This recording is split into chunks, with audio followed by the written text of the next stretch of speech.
और जब इनकी सरकार आती है तो विकास दर अपने आप घटने लगती है।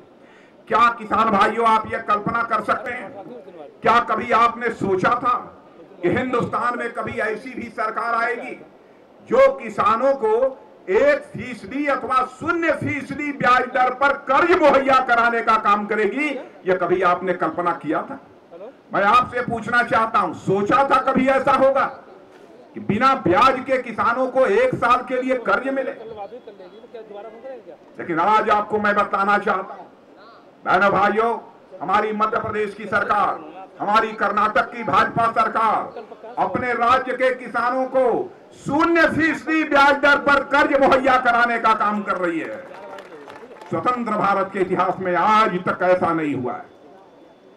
जब मैं भारत सरकार का कृषि मंत्री था उसी समय मैंने यह सिलसिला प्रारंभ किया था और मैंने कहा था किसानों को कम से कम ब्याज दर पर खेती बाड़ी के कामकाज के लिए कर्ज मिलना चाहिए।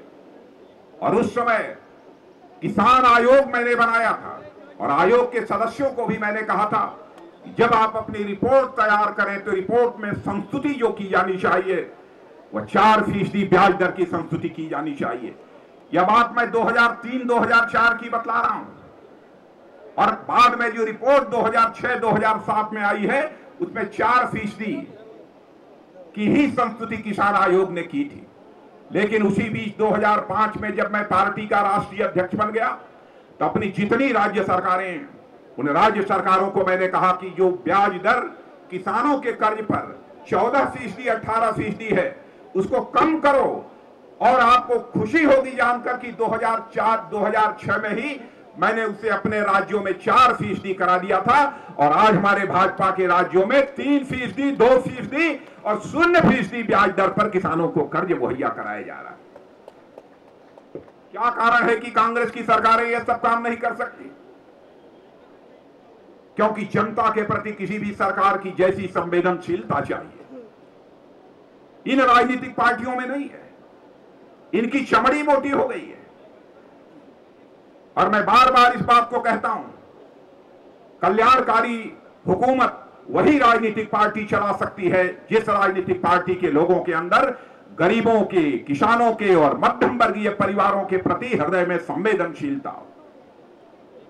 केवल वोट बैंक की राजनीति करने वाले चाहे जैसे भी हो हमारी सरकार बननी चाहिए, यह सोचने वाली राजनीतिक पार्टियां कभी भी हिंदुस्तान को सचमुच धनवान हिंदुस्तान नहीं बना सकती हैं।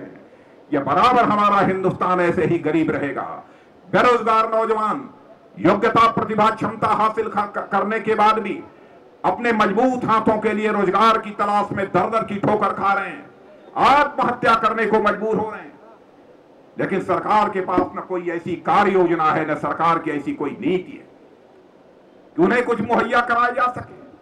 सच्चाई तो यह है बहनों भाइयों, इस सरकार ने अपनी साख खो दी है, इस सरकार ने अपनी विश्वसनीयता खो दी है। आपने देखा होगा इटली के 2 नौसैनिक जो समुद्र में जहाज चलाते हैं, ऐसे 2 नौसैनिकों ने हमारे केरल के रहने वाले 2 मछुआरों की हत्या कर दी। मामला अदालत में चल रहा था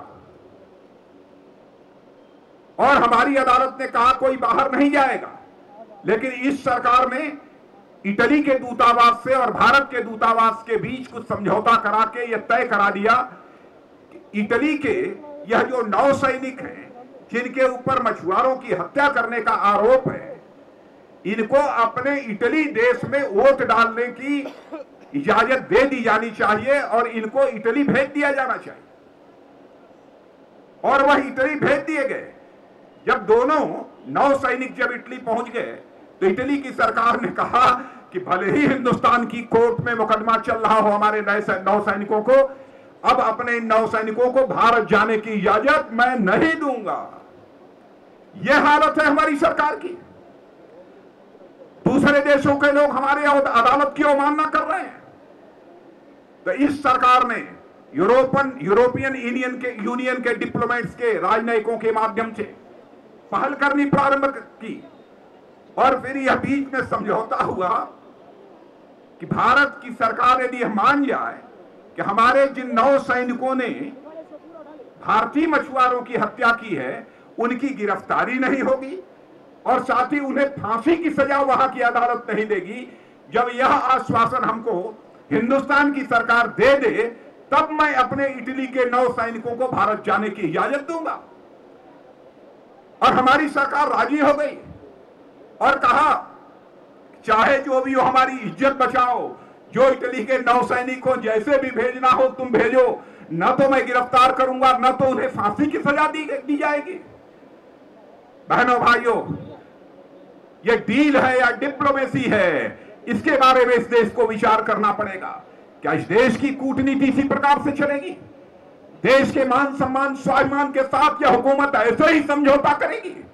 छोटा से छोटा देश जब चाहे भारत की तरफ आंख उठाकर देखने की कोशिश करे। मेरे गांव के रहने वाले किसान भाइयों, मैं आज आपसे निवेदन करना चाहता हूं, जीवन में हर चीज से समझौता कर लेना, लेकिन अपने मान सम्मान स्वाभिमान से कभी समझौता मत करना। मनुष्य के जिंदगी की सबसे बड़ी यदि कोई चीज होती है तो मान सम्मान स्वाभिमान होती है। यदि ये मान सम्मान स्वाभिमान की भावना न रही होती बहनों भाइयों, तो आज भी हमारा यह भारत आजाद न हो पाता, भारत माता के पैरों में पड़ी हुई दास्ता की बेड़ियां न कट पाती। इस सरकार ने सब कुछ अपना खो दिया। 10 वर्षों की सरकार यह कोई छोटी सरकार नहीं होती है।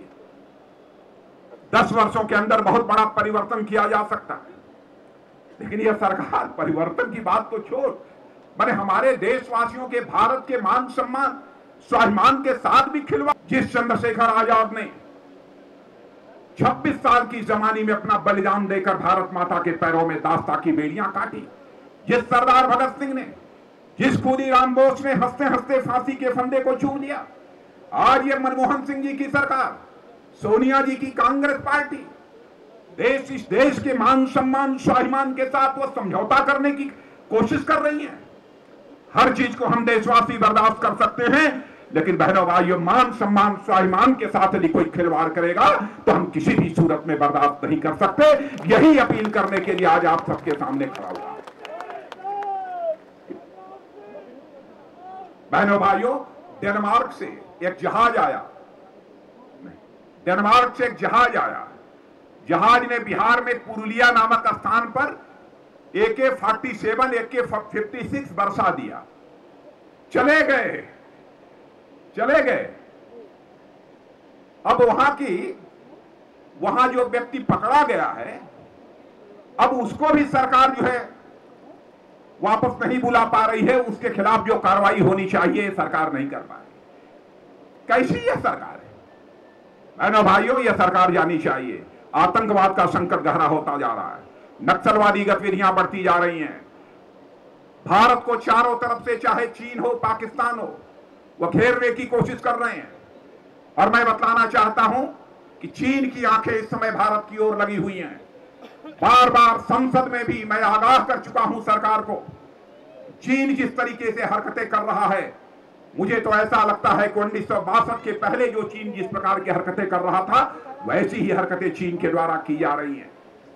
कम से कम अंतरराष्ट्रीय मंचों पर इसका विरोध किया जाना चाहिए। प्रभावी तरीके से सरकार को अपना विरोध दर्ज कराना चाहिए। लेकिन यह सरकार तो पाकिस्तान के खिलाफ भी अंतरराष्ट्रीय मंचों पर विरोध नहीं दर्ज करा पा रही है, तो यह चीन के खिलाफ क्या कराएगी? अजीबोगरीब हालत है।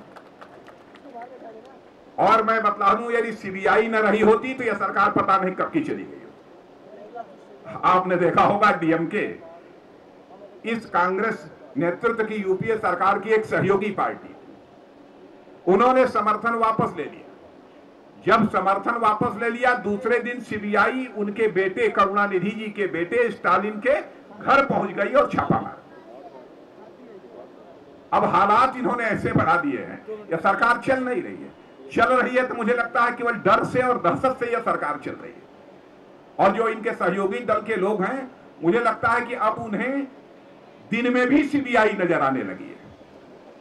अब केवल डर से यह सरकार चल रही है। कमजोर और लुंज पुंज सरकार देश के मान सम्मान स्वाभिमान की सुरक्षा की गारंटी नहीं दे सकती। इसलिए मैं आप सबसे निवेदन करना चाहता हूं, बहनों भाइयों, आपका भरपूर समर्थन मिलना चाहिए। दिल्ली 15 वर्षों से कांग्रेस की हुकूमत है। क्या 15 वर्ष का समय दिल्ली को बनाने के लिए, दिल्ली को सजाने और संवारने के लिए कोई कम समय होता है? लेकिन न बिजली मिल पा रही है, बिजली भी मिल रही है तो बढ़ी हुई दरों पर मिल रही है। पानी नहीं मिल रहा है, पानी भी यदि मिल रही है तो फिर बढ़ी हुई दरों पर मिल रही है। अब हमारी यहाँ की मुख्यमंत्री जी कहती हैं, अरे भाई बिजली बोर्ड वाले बिजली का किराया बढ़ा दो, दिल्ली वालों की जेब में पैसा है वो अदा कर देंगे, दे देंगे। जल बोर्ड वालों से कहती हैं जल का किराया बढ़ा दो, चिंता मत करो, दिल्ली वालों की जेब में बहुत पैसा है वो किराया भुगतान कर देंगे। उन पर कोई फर्क नहीं पड़ता। जो मकान के मालिक है उनसे कहते हैं तुम किराया बढ़ा दो। ये अब हमारे यहां दिल्ली वालों को उससे कोई फर्क नहीं पड़ता। क्या ऐसी ही सरकार हमें दिल्ली में चाहिए? बहनों भाइयों, अब जनाब यहां की मुख्यमंत्री शीला जी को भी यह बतला दीजिए कि हमारी मुख्यमंत्री जी, अब हमारी जेब का पैसा खत्म हो गया है, अब आपका भी काम इस दिल्ली से खत्म होना चाहिए और यहां पर भारतीय जनता पार्टी की सरकार बननी चाहिए। बहनों भाइयों, इन्हीं शब्दों के साथ आप सबको धन्यवाद देते हुए और इस सफल आयोजन के लिए मैं जो भी यहाँ के आयोजक हैं, अपने प्रदेश अध्यक्ष श्री विजय गोयल जी, कुलवंत राणा जी और नारायण जी और कौन कौन है, प्रवेश वर्मा जी, विनोद जी, सतीश जी, ये सब सारे, शत्रुघ्न जी, गुगन सिंह, सब, जय भगवान जी, सबको मैं अपनी तरफ से बहुत बहुत धन्यवाद देता हूं। आप सबको बहुत बहुत